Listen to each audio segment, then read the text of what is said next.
Question number 12, उसका हम तीसरा पार्ट जो है वो पहले देखेंगे।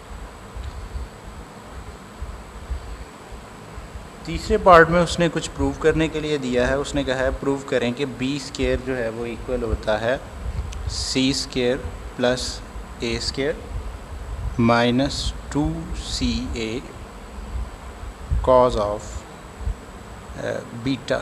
चले बीटा लिखा हुआ है, ठीक है। अब इसके लिए ये उसी तरह से है जैसे उसमें कोई मवाद वगैरह नहीं दिया हुआ था, लेकिन उसने कहा था कि ये प्रूव करें, तो हमने प्रूव कर दिया। इसी तरह से इसको भी हमने जो है वो प्रूव करना है। प्रूव करने के लिए हमें एक ट्रायंगल कंसीडर करना पड़ेगी, और वो ध्यान से देखनी है आपने।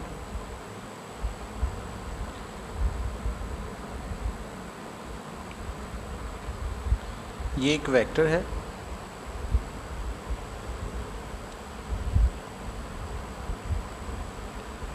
ये एक वेक्टर है, और ये एक वेक्टर। लेट कर लेते हैं कि ये पॉइंट जो है वो ए है, ये पॉइंट जो है वो सी है, और ये पॉइंट जो है वो बी है। ए के सामने वाले वेक्टर को यानी इस वाले वेक्टर को हम कंसीडर करते हैं कि ये ए वेक्टर है। ये पॉइंट है, ये वर्टेक्स है, ये जो है वो वेक्टर है। इसी तरह इस वेक्टर को हम कंसीडर कर लेते हैं कि ये कौन सा वेक्टर है, बी वेक्टर है। और इस वाले को हम क्या कंसीडर कर लेते हैं कि ये कौन सा वेक्टर है जी, सी वेक्टर है। अब इनके दरमियान हम एंगल देखेंगे। एंगल को ज़रा गौर से देखिएगा। यहाँ पे जो एंगल बन रहा है उसको हम फ़र्ज़ कर लेते हैं कि ये कौन सा एंगल है, एंगल सी है, ठीक है। अब अगर एंगल सी है तो फिर ये वाला जो एंगल है ये कितना बनेगा, यानी यहाँ से लेकर इस यहाँ तक।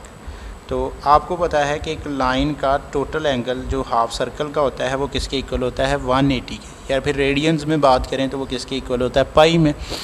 तो अगर ये सी है तो ये फिर क्या होगा, पाई माइनस सी, यानी इन दोनों को जमा करने से कितना आना चाहिए, 180 आना चाहिए। मिसाल के तौर पर फ़र्ज़ कर लेते हैं कि यहाँ पे मैं कहता हूँ कि ये वाला एंगल है 60 डिग्री, तो फिर इसके बाद जो बाकी बचेगा वो कितना होगा, 120, यानी इनको जमा करने से कितना आना चाहिए, 180, या फिर अगर रेडियंस में बात करें तो क्या आना चाहिए, पाई।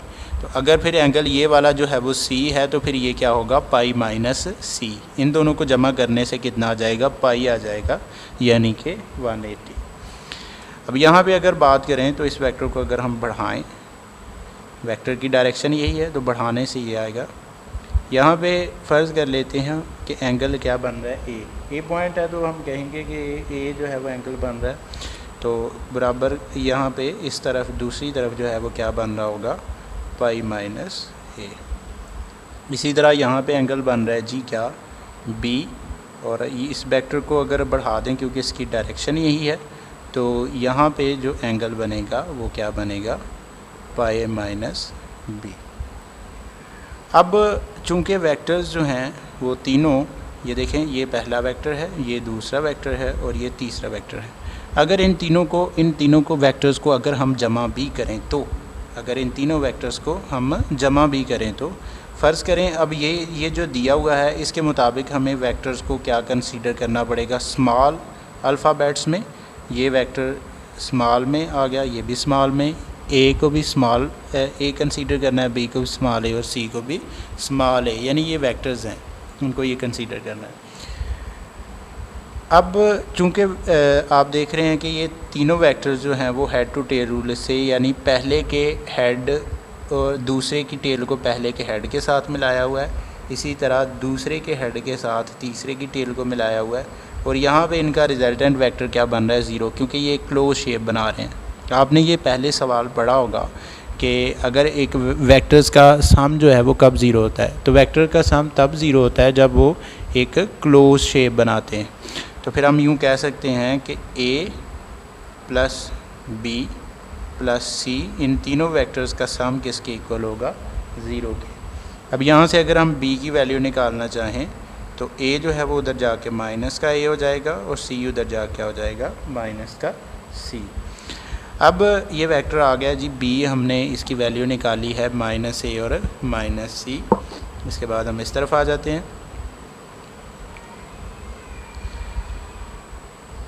इस बी अपने साथ ही सेल्फ प्रोडक्ट लेते हैं, तो बी का बी के साथ सेल्फ प्रोडक्ट लें तो कुछ यूँ लिखा जाएगा, B dot B is equal to minus ए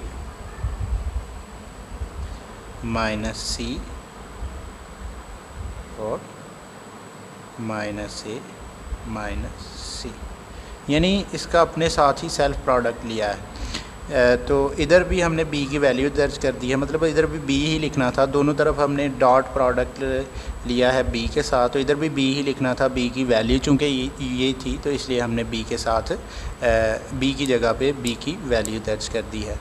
अब किसी भी वेक्टर का, ये वेक्टर है ना, तो वेक्टर का अपने साथ जो सेल्फ प्रोडक्ट लेते हैं और कौन सा डॉट वाला, तो वो उसके किसके इक्वल होता है, स्केयर के। अगर हम इस तरफ आ जाएं तो इस तरफ हम मल्टीप्लाई करेंगे, पहले मल्टीप्लाई होगा माइनस ए दोनों के साथ और फिर माइनस सी जो है वो दोनों के साथ डॉट प्रोडक्ट की फॉर्म में आएगा। क्योंकि यूनिट वेक्टर नहीं है तो हमें पता नहीं है कि कौन सा क्या है, तो इसलिए हमें वेक्टर्स की फॉर्म में ही दिया हुआ है, तो इसलिए हम मल्टीप्लाई करते हैं। तो पहले माइनस ए जो है वो मल्टीप्लाई होगा किसके साथ, माइनस ए के साथ, फिर माइनस ए प्लस माइनस ए फिर माइनस सी के साथ डॉट प्रोडक्ट डॉट आएगा इसका, फिर माइनस सी का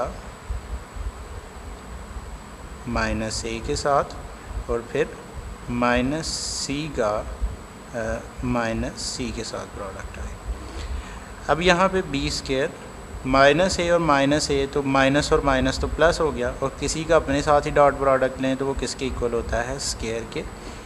इसी तरह ये माइनस और माइनस, अभी इसको इसी तरह से लिखते हैं, ये माइनस और माइनस तो प्लस हो गया, तो ये बन गया ए डॉट सी। इसी तरह ये भी क्या आ जाएगा, माइनस और माइनस प्लस। अब डॉट प्रोडक्ट चूँकि कम्यूटेटिव होता है तो इसको भी हम ए डॉट सी लिख सकते हैं, यानी सी डॉट ए आएगा और वो ए डॉट सी के ही इक्वल होगा। इसी तरह से ये जो चौथी रकम है ये माइनस और माइनस प्लस हो जाएंगे, तो ये किसके इक्वल आ जाएगा, सी के। सेल्फ प्रोडक्ट स्केयर के इक्वल होता है।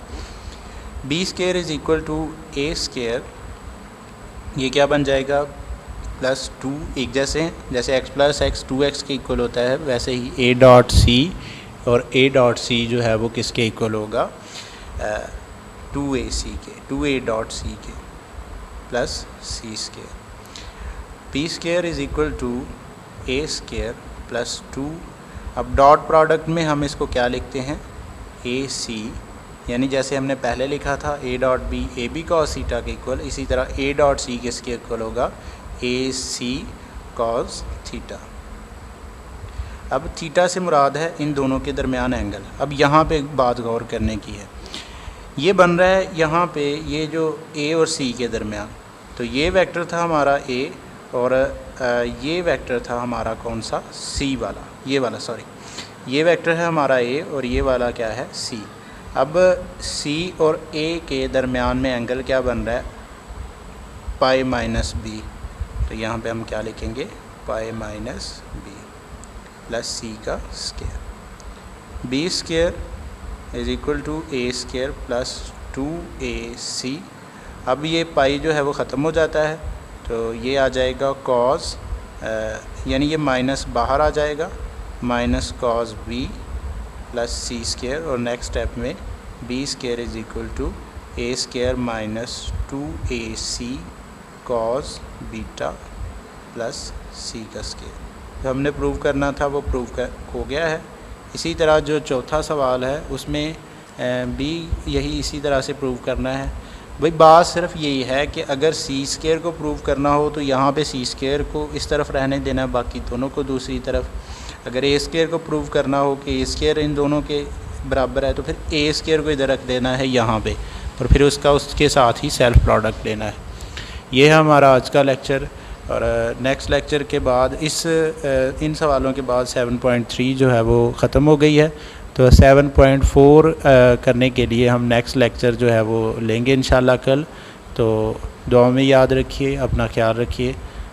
अस्सलामु अलैकुम व रहमतुल्लाहि व बरकातुहू।